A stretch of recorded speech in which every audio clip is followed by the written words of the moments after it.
Maşınların hamısı salırsan aşağı o kaloci aşağı maşın olan yerleri yıksınlar.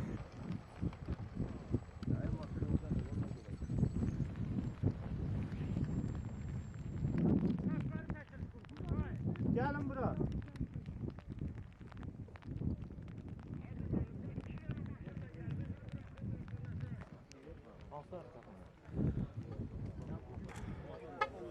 İyi kardeş, çekip aşağı işleyen var ya.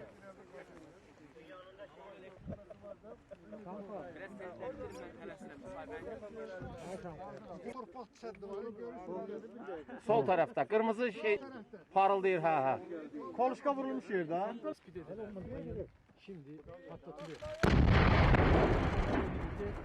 İşte ortaya çıkan duman ve alevi gördüğünüz anti tank mayını Anama personeli tarafından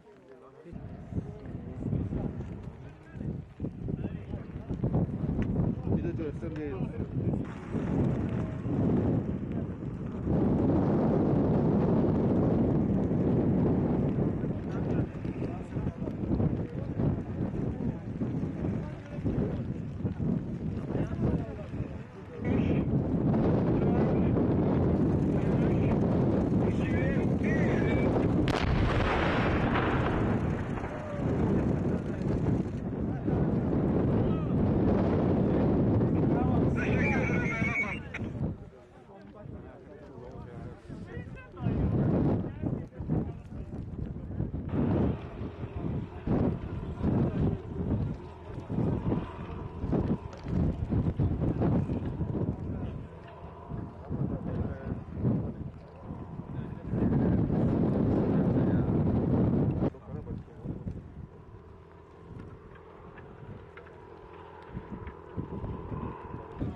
İdris İsmailov Anam Operativ Qərargahı.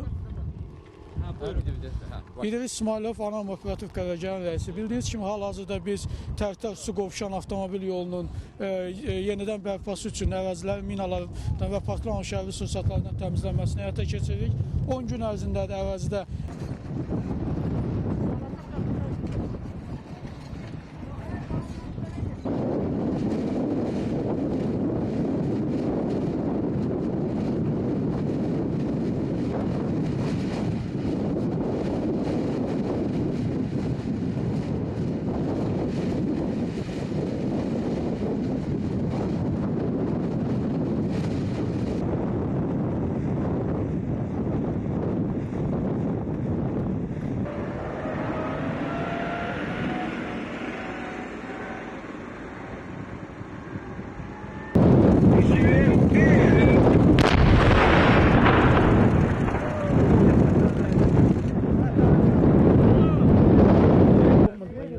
şimdi patlatılıyor.